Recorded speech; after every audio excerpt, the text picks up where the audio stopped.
friends, welcome to my channel. I am Dr. Beena Sethi, Associate Professor in Chemistry, and my today's topic is boron halides. Today we are going to discuss boron trifluoride, means boron fluoride, boron chloride, boron bromide and boron iodide. तो हम आज ये सारे halides पढ़ने वाले हैं। सबसे पहले आती है इसकी methods of preparation. Methods of preparation में हम क्या देखते हैं कि जो बाकी के हैलाइड्स हैं, यानी कि क्लोराइड, ब्रोमाइड और आयोडाइड विदाउट फ्लोराइड, तो इनको हम डायरेक्ट बना सकते हैं। कैसे? बोरोन के ऊपर हम क्लोरीन गैस या ब्रोमीन की वेपर्स या आयोडीन की वेपर्स को पास कर सकते हैं, तो हमें क्या मिल जाता है? बोरोन ट्राइक्लोराइड या फिर ट्राइब्रोमाइड, या फिर हमें मिल जाता है बोरोन ट्राई आयोडाइड मिल जाता है।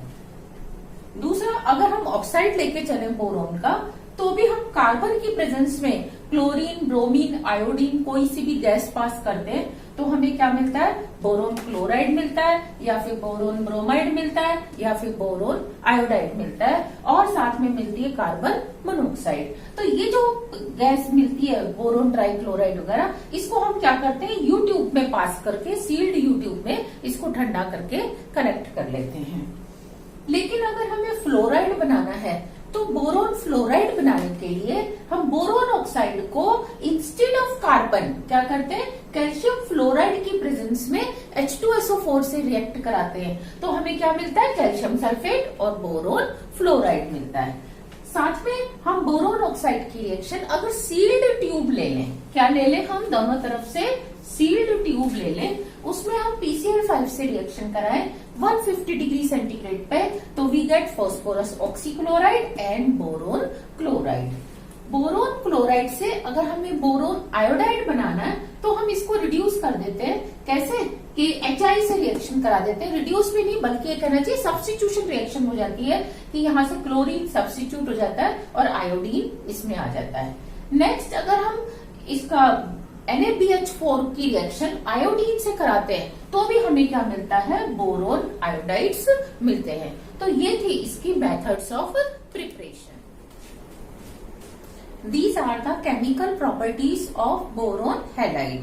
First we see boron halides जो है, उनके पास एक क्या होता है? वैकेंट p ऑर्बिटल होता है, जिसके कारण वो बिहेव करते हैं लुईस एसिड की तरह। और नाइट्रोजन डोनर एटम हो, फ्लोराइड हो, फ्लोरीन हो, ऑक्सीजन हो, सल्फर हो, फास्फोरस हो, जिसके पास भी लोन पेयर ऑफ इलेक्ट्रॉन है, ये क्या करते हैं? उनसे डेटिव बॉन्ड बना के और इस तरीके से एडिशनल प्रोडक्ट बना देते हैं। ये इसीलिए बनता है क्योंकि ये जो बोरोन हैलाइड्स हैं, इनका ऑक्टेट क्या होता है? इनकम्प्लीट। कि बोरोन के पास 3 इलेक्ट्रॉन थे, इसने 3 हेलोजन से क्या किया? बॉन्ड बना लिया, तो इसके पास केवल 6 ही इलेक्ट्रॉन होते हैं वैलेंस शेल में, जो कि ऑक्टेट से कम है। इसलिए they behave like Lewis acid. तो इनकी जब भी किसी लुईस बेस से रिएक्शन होती है, तो दे गिव एडिशनल प्रोडक्ट या एडेक्ट। नेक्स्ट जो है, बोरोन के जितने भी कंपाउंड्स हैं, उनमें और हैलाइड्स में भी हम क्या देखते हैं? बोरोन एज ए +3 आयन होता है। और ये जो +3 आयन होता है, ये काफी छोटा होता है। ये छोटा होने के कारण +3 आयन ना कह के हमें कहना चाहिए +3 ऑक्सीडेशन स्टेट होती है। इसमें इसका क्या होता है? बहुत ही स्मॉल साइज होता है, जैसे इसकी पोलराइजेबिलिटी ज्यादा होने से इसके जो कंपाउंड्स हैं वो कैसे बनते हैं? कोवेलेंट बॉन्ड बनते हैं। तो इसीलिए जितने भी बोरोन के हैलाइड्स हैं, they all are covalent in nature. दूसरा, ये नॉन इलेक्ट्रोलाइट होते हैं। इसमें ऐसा नहीं होता कि B+3 और 3Cl- या 3F-, नहीं, इसमें जो बॉन्ड होता है वो कोवेलेंट बॉन्ड होता है। तो इनका जो लिक्विड स्टेट है वो क्या होती है? बेड कंडक्टर ऑफ इलेक्ट्रिसिटी होती है। दूसरा, इनका जो बॉइलिंग पॉइंट है, क्योंकि कोवेलेंट कंपाउंड्स का बॉइलिंग पॉइंट कम होता है, इसीलिए इनका बॉइलिंग पॉइंट लो होता है। लेकिन BF3 से लेके Bi3 तक वो क्या करता है? इंक्रीज करता है। अब आपको कहोगे इसका इंक्रीज का रीजन क्या है? इसका इंक्रीज का रीजन ये है कि यहाँ बोरोन और फ्लोरीन तीनों छोटे हैं, जबकि यहाँ तीनों क्लोरीन के थोड़े से बड़े, तो मॉलिक्यूल बड़ा बनता है, इसमें और बड़ा और बड़ा। तो जितना बिग साइज का क्या होगा? Bi3 होगा, उतना उसी में क्या होगा? कोई भी मॉलिक्यूल होगा, उसके वंडरवाल फोर्सेस क्या होते हैं? ज्यादा होते हैं। वंडरवाल फोर्सेस ज्यादा होने से बॉइलिंग पॉइंट क्या होता है? इंक्रीज हो जाता है। नेक्स्ट अगर हम देखें तो जो BF3 है वो क्या होता है, कलरलेस गैस, यानी कि रूम टेम्परेचर से पहले ही वो गैस में होता है, तो मीन्स उसका बॉइलिंग पॉइंट रूम टेम्परेचर से भी कम होता है। और BCl3 क्या है, कलरलेस फ्यूमिंग लिक्विड है, इसका 13 डिग्री सेंटीग्रेड क्या होता है, बॉइलिंग पॉइंट होता है, जबकि BBr3 और BI3 का 90 डिग्री और 310 डिग्री होता है, ये लिक्विड होता है, और ये क्या होता है, सॉलिड स्टेट में होता है। लेकिन इसमें से भी क्या होता है, BI3 के फ्यूम्स निकलते रहते हैं। BX3 को अगर हम हाइड्रोलाइज करें, क्योंकि इन सबके पास क्या होता है, लोन पेयर, वो वैकेंट ऑर्बिटल होता है जिसमें ये लोन पेयर ले सकते हैं वाटर मॉलिक्यूल का, तो इसीलिए इनका हाइड्रोलिसिस सबका होता है। लेकिन अगर हम फ्लोराइड के अलावा यानी कि BF3 ना लें, खाली BH3 में BBr3, BI3, BCl3 लें, तो हाइड्रोलिसिस होके हमें ऑर्थोबोरिक एसिड और 3 मॉलिक्यूल्स ऑफ HX बनते हैं। अगर हम BF3 का हाइड्रोलिसिस करते हैं तो क्या होता है कि हमें H3BO3 और HBF4 मिलता है। तो ये इन दोनों के हाइड्रोलिसिस में क्या होता है, डिफरेंस होता है। नेक्स्ट अगर हम इसका स्ट्रक्चर देखें तो हम स्ट्रक्चर में क्या देखते हैं कि बोरोन यहाँ sp2 हाइब्रिड है, क्योंकि बोरोन का क्या कॉन्फ़िगरेशन होता है एक्साइटेड स्टेट में, 2s1 2p2, एक इलेक्ट्रॉन इसमें आ जाता है। तो जब ये 2s1 2p2 है तो क्या होगा, sp2 हाइब्रिडाइजेशन होगा और ये 3 ऑर्बिटल बनेंगे 120 डिग्री के ऊपर। ये तीनों ऑर्बिटल क्योंकि एक इलेक्ट्रॉन रखते हैं, they will do overlapping with fluorine या क्लोरीन या ब्रोमीन आयोडीन। लेकिन साथ में इसका ये जो एक p ऑर्बिटल बच गया, ये अनहाइब्रिड प्योर p ऑर्बिटल, ये p ऑर्बिटल क्या करता है, इलेक्ट्रॉन पेयर वापस लेने का काम करता है। कहां से, ये फ्लोरीन के जो बाकी के 2p ऑर्बिटल्स हैं, क्योंकि 2p5 है इसका, तो एक ऑर्बिटल है, तो यहाँ पे क्या किया, ओवरलैपिंग कर ली, बाकी के 2 ऑर्बिटल्स हैं उसमें से मैं केवल एक ही बना रही हूँ कि ये फील्ड है, इसके पास 2 इलेक्ट्रॉन है, तो ये इसके साथ क्या करता है, side by side overlapping. Same way में इसके पास एक होता है, ये भी side by side overlapping. Same way में इस फ्लोरीन के पास एक होता है, ये भी साइड बाय साइड ओवरलैपिंग करता है। तो ये क्या करते हैं, इस खाली ऑर्बिटल में अपना ये लोन पेयर देके क्या करते हैं, बैक बॉन्डिंग कर लेते हैं। और बैक बॉन्डिंग करके, इसको हम बैक बॉन्डिंग भी बोलते हैं, पाई बॉन्डिंग भी बोलते हैं। इसके कारण क्या होता है, बैक बॉन्डिंग और पाई बॉन्डिंग के कारण कि ये जो फ्लोरीन और बोरोन का बॉन्ड है, ये क्या होता है, डबल बॉन्ड कैरेक्टर आ जाते हैं इसमें। तो कभी ये डबल बॉन्ड इधर रहता है, कभी इधर, कभी इधर, इसके 3 रेजोनेटिंग स्ट्रक्चर बन जाते हैं। तो इस तरह से हम क्या देखते हैं, इसमें इंटरनल कंपनसेशन हो जाता है। नेक्स्ट अगर मैं यहाँ पे BF3 की जगह BCl3 लूं तो भी क्या ये लुईस एसिड की तरह बिहेव करेगा, यस, लेकिन कम। क्यों, क्योंकि यहाँ पे अगर जब मैं क्लोरीन एटम लूंगी तो उसका एक तो क्या होगा, p ऑर्बिटल इससे हेड टू हेड ओवरलैप करेगा, लेकिन इसका 3p ऑर्बिटल क्या होगा, इतना बड़ा होगा और ये छोटा। तो इस बड़े में और छोटे में जो ओवरलैपिंग है वो उतनी सक्सेसफुल या उतनी कॉम्पैक्ट नहीं हो पाती। अगर मैं BBr3 लूंगी तो ये ऑर्बिटल क्या होगा, और भी बड़ा होगा, क्योंकि ये 4p होगा। तो ये बड़ा और ये छोटा, इसकी ओवरलैपिंग और भी कम होती है। और अगर मैं BI3 लूं तो उसमें ये आयोडीन का क्या होगा, ऑर्बिटल सबसे बड़ा होगा, तो इसकी तो बिल्कुल ही क्या होती है, नेग्लिजिबल होती है। इसीलिए हम क्या देखते हैं कि BI3 के केस में ये बोरोन का ऑर्बिटल खाली ही रह जाता है। जब वैकेंट ही रहता है तो क्या होता है,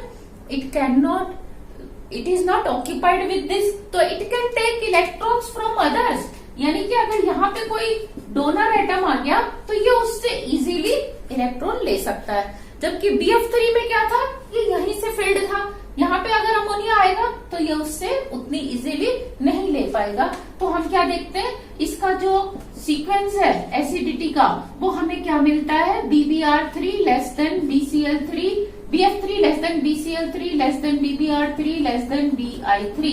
यानी कि स्ट्रॉन्गेस्ट एसिड कौन है, लुईस एसिड, BI3। अच्छा, अगर हम इसकी इलेक्ट्रॉन नेगेटिविटी से देखें तो हम क्या देखते हैं, ये देखो कि बोरोन की नेगेटिविटी होती है 2, आपने लिया ये 2 और ये फ्लोरीन, ओके, ये 2 और ये 4, तो देखो यहाँ डिफरेंस ज्यादा है, तो ये जो शेयर्ड पेयर है ये फ्लोरीन की तरफ शिफ्टेड होंगे। और अगर मैं BCl3 लूं तो यहाँ पे इसकी है 3, इसकी है 2 और 3, तो ये कम शिफ्टेड होंगे। और अगर मैं यहाँ Br3 लिख देती हूँ तो और भी कम, Bi3 लिखती हूँ तो और भी कम। तो देखा जाए तो Bi3 के केस में बोरोन के पास इलेक्ट्रॉन ज्यादा है सिग्मा बॉन्ड वाले, इधर से भी, इधर से भी, इधर से भी, तीनों सिग्मा बॉन्ड के इलेक्ट्रॉन्स क्या है कि बोरोन से दूर नहीं है, बोरोन की तरफ है, जबकि Bf3 में क्या बहुत ज्यादा दूर है, यहाँ पे बहुत कम दूर है। तो सीक्वेंस हमें क्या मिलना चाहिए था? हमें मिलना चाहिए था कि Bf3 greater than Bcl3 greater than Bbr3 greater than Bi3। ये हमें सीक्वेंस मिलना चाहिए था, लेकिन हमें मिलता नहीं है। हमें कौन सा सीक्वेंस मिलता है? हमें ये सीक्वेंस मिलता है, इसका opposite, because of pi bonding, back pi bonding. Okay, so this was the structure of boron halides. अगर हम बात करें हाइड्रोलिसिस ऑफ बोरोन हैलाइड्स की, तो हम क्या देखते हैं कि ये बोरोन हैलाइड्स हैं, इसमें बोरोन के पास एक वैकेंट ऑर्बिटल है। जैसे ही इसके पास वाटर मॉलिक्यूल आता है तो ये इससे लोन पेयर ऑफ इलेक्ट्रॉन लेके बॉन्ड बना लेता है और ये बन जाता है आपका BH3OH2। फिर धीरे धीरे क्या होता है कि इसमें से ये H+ बाहर चला जाता है और ये इलेक्ट्रॉन यहाँ पे आ जाता है इसके पास। जब ये H+ बाहर जाता है तो साथ साथ कौन बाहर जाता है? ये X-। जब ये X- बाहर जाएगा, क्योंकि अब बोरोन में 3 ही बॉन्ड बनाने हैं, एक बॉन्ड इसके साथ, एक बॉन्ड इसके साथ और एक इस OH के साथ बना लेता है, तो यहाँ से H+ और यहाँ से X- बाहर जाता है, तो आपको मिलता है HX+ मिल जाता है BOHX2।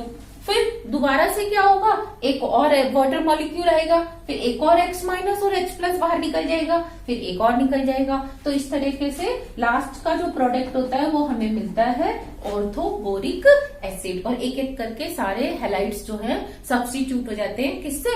OH से। नेक्स्ट हम देखते हैं इसकी डिग्री ऑफ हाइड्रोलिसिस जो है वो धीरे धीरे डिक्रीज होती है अगर हम Bi3 से कहां जाए? Bf3 की तरफ। Why?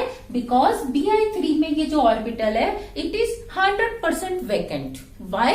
Because आयोडाइड का जो Fp ऑर्बिटल है ये काफी बिग साइज का होता है, it can not overlap with this orbital. जबकि Bf3 का 2p और ये भी 2p, तो वो क्या करते हैं? सेम साइज का होने से इजीली ओवरलैप करके इसको फिल्ड कर देते हैं। तो जब ये ऑर्बिटल फिल्ड होता है तो ये वाटर के मॉलिक्यूल से लोन पेयर नहीं ले सकता। तो ये था degree of hydrolysis and hydrolysis of boron halides.